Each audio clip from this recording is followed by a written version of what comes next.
Army کے دوران مجھے یونائٹڈ نیشن میں ملٹری آبزرور کے سینئر اسٹاف آفیسر کی حیثیت سے بھی سرو کرنے کا موقع ملا۔ ریٹائرمنٹ کے بعد میں ابھی کیپٹل یونیورسٹی سے مینجمنٹ سائنسز میں پی ایچ ڈی کر رہا ہوں۔ میرا تھیسز میں نے سبمٹ کر دیا یونیورسٹی میں، انشاءاللہ میرا ڈیفینس پینڈنگ ہے۔ مجھے جب ٹاپک دیا گیا کہ مینجمنٹ سائنسز اور نہج البلاغہ یا نہج البلاغہ سے ہم مینجمنٹ سائنسز میں کیسے رہنمائی حاصل کر سکتے ہیں، میں ان دنوں اپنی تھیسز کی سبمیشن میں مصروف تھا، تو میں نے پھر صرف فوکس جو ابھی کافی بار ذکر ہو چکا ہے مولائے کائنات کے اس مکتوب کا، جس کو ہم لیٹر نمبر 53 مکتوب 53 کے نام سے یاد کرتے ہیں، نہج البلاغہ میں موجود ہے، میں نے صرف اس پہ فوکس کرنے کی کوشش کی ہے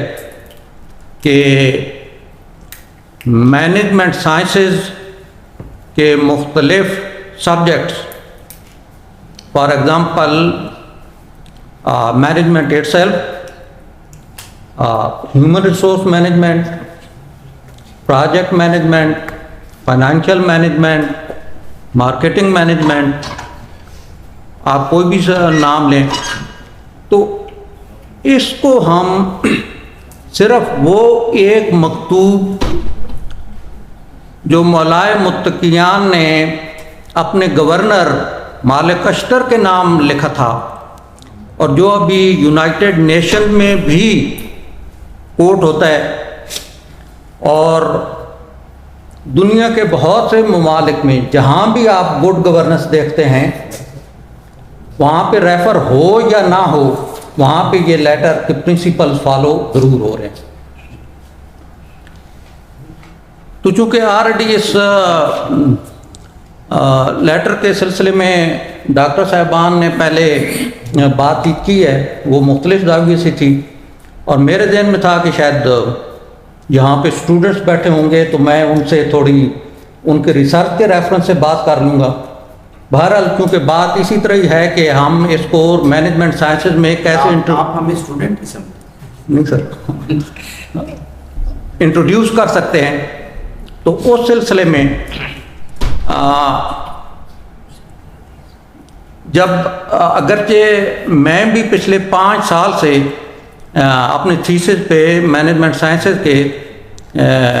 کنسنٹریٹ کر رہا تھا، ریسرچ کر رہا تھا،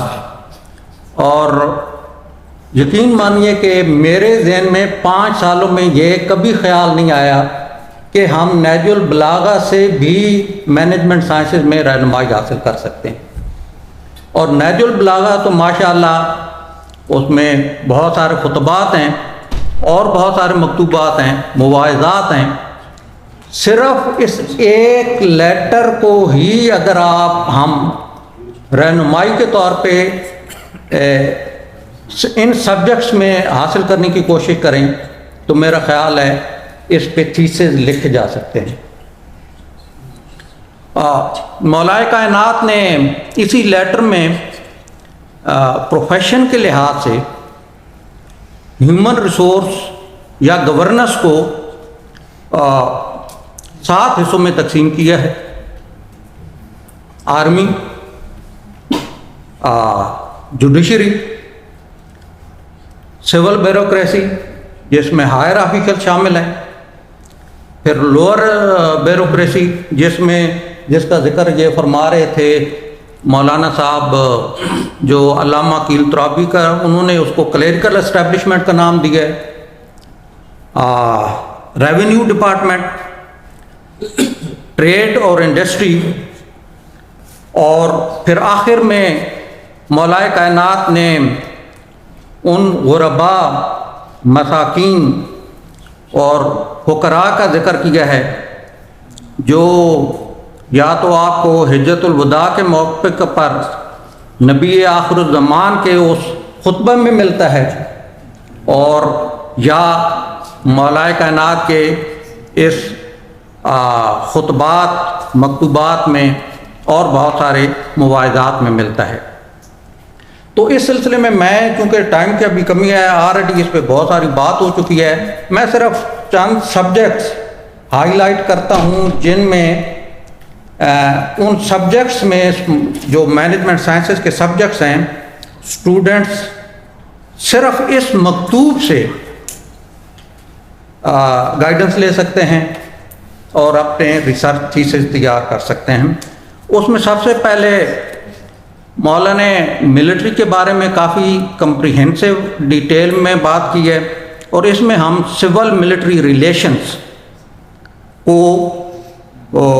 اس کے بارے میں گائیڈ لائن لے سکتے ہیں۔ جوڈیشیل ریفارمز کے بارے میں مولا نے بات کی ہے۔ جوڈیشیل ریفارمز کیسے کرنی ہے، کیا کیا ان کے اندر شامل ہو سکتا ہے، اگر ان کو ہم کانسٹیٹیوشنل امینڈمنٹ کے اندر لے آئیں تو شاید ہمارے ملک میں بھی انصاف کا بول بالا ہو سکے۔ ریونیو اور ٹیکس مینجمنٹ کے سلسلے میں مولا نے بات کی ہے، اور خاص کر جو لوگ ٹیکس دیتے ہیں ان کی دیکھ بھال گورنمنٹ کا کیسے کام ہے کہ کیسے ان کی دیکھ بھال کریں اور کن پہ ٹیکس لگانا چاہیے۔ اگر زمین آباد ہوگی تو اس پہ ٹیکس لگانا چاہیے، اور اگر زمین آباد نہیں ہوگی اور ٹیکس لگائیں گے تو اس کی امپلیکیشن کیا ہوگی۔ تو ریونیو اور ٹیکس ریفارمز کے بارے میں رہنمائی لی جا سکتی ہے۔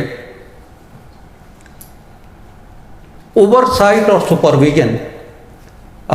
کسی بھی آرگنائزیشن کا ایک بہت ہی امپارٹنٹ حصہ ہے۔ مولا نے اس کو جوڈیشری سے ریلیٹڈ اوور سائٹ کی بات کی ہے۔ ابھی ہم اس کو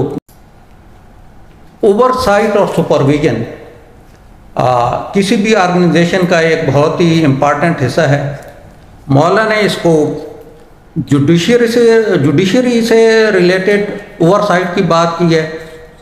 ابھی ہم اس کو may be parliamentary oversight کے بعضوں کا ذکر کرتے ہیں۔ بیوروکریسی کی اوور سائٹ کی بات کی ہے۔ ٹریڈ اور انڈسٹری میں اوور سائٹ کی بات کی ہے، اور وہ تاجر جو ذخیرہ اندوزی کرتے ہیں ان کو پہلے کیسے وارننگ دی جائے اور پھر ان کا کیا جائے، تو اس سلسلے میں بھی رہنمائی لی جا سکتی ہے۔ اور اوور سائٹ اور سپرویژن کے بعد اکاؤنٹیبلٹی اور رسپانسبلٹی، یہ مولا کا اس خط میں بار بار ذکر ہے، اور یہی وہ آرگنائزیشن میں بھی اور گورننس میں بھی بنیادی اصول ہے۔ سلیکشن سسٹم مولا نے آرمی چیف سے لے کر چیف جج اور بیوروکریسی اور مختلف امپلائیز کے سلیکشن کے بارے میں کہ ان کے اندر کیا کیا خوبیاں ہونی چاہیے، اور جب ان کو سلیکٹ کر لیا جائے تو پھر ان کے لیے کیا ویلفیئر پیکیج ہونا چاہیے، کیا ویل بینگ پیکیج ہونا چاہیے، ان کے لیے کیا کیا بینیفٹس ہونے چاہیے، اس کا ہاتھ میں ذکر ہے۔ اس کے سلسلے میں بھی رہنمائی لی جا سکتی ہے۔ ایک ہارڈ ٹاپک ہے مینجمنٹ سائنسز میں امپریشن مینجمنٹ۔ امپریشن مینجمنٹ جو ہے یہ ریسرچ کے اندر میرا خیال ہے 2005-06 سے بات ہونے شروع ہوئی ہے۔ مولا کائنات نے 1500 سال پہلے اس خط میں مالک اشتر کو امپریشن مینجمنٹ کے اعمال اور سردار کیسے آپ کے سامنے اپنا امپریشن بہتر کرنے کے لیے آپ کو پیش کریں گے، لیکن آپ نے ان کا ماضی دیکھنا ہے اور پچھلے حکومتوں میں انہوں نے کس طرح پرفارم کیا ہے اس کو دیکھنا ہے۔ تو امپریشن مینجمنٹ یہ ہارڈ ٹاپک ہے ریسرچ کا، اور اس میں مولا نے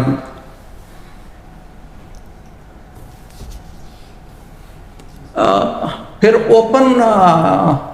کچہری اوپن کانفرنسز کی بات ہوتی ہے۔ ہمارے آرمی میں دربار کے نام سے مشہور ہے، لیکن میں نے آرگنائزیشن میں بھی دیکھا ہے، سول آرگنائزیشن میں بھی کچھ امپلائیز میں اوپن باہر جو ڈائریکٹرز ہیں یا ایم ڈیز بعض اوقات بات چیت کرتے ہیں، لیکن مولا نے ایک خاص اس کے اندر اپنے خط میں ذکر فرمایا ہے کہ جب آپ اپنے لوور امپلائی سے بات کر رہے ہوں تو درمیان میں نگہبان اور پولیس والے اور وہ جو لوگ ہیں ان کو آپ وہاں سے ہٹا دیں تاکہ وہ کھل کر بات کر سکے۔ یہ میرا خیال ہے نہ آرگنائزیشن میں پریکٹس ہو رہا ہے اور نہ آرمی میں ہوتا ہے۔ اس سے سبق لینے کی ہے اور اس سے اور آخر میں ایک ایڈوائزرز اور کنسلٹیشن، یہ آرگنائزیشن میں بھی ہے، پبلک اور پرائیویٹ آرگنائزیشن میں بھی ہے، اور اس کے بعد گورننس میں بھی ہے۔ اس کے اندر مولانا نے خاص کر کہا ہے کہ کسی بخیل کو، بزدل کو اور لالچی انسان کو اور نہ رکھا جائے۔ تو یہ وہ چیزیں ہیں، اور اس کے علاوہ اور بہت سارے سبجیکٹس ہیں جن پہ ہم مینجمنٹ سائنسز میں کام کر سکتے ہیں۔ شکریہ۔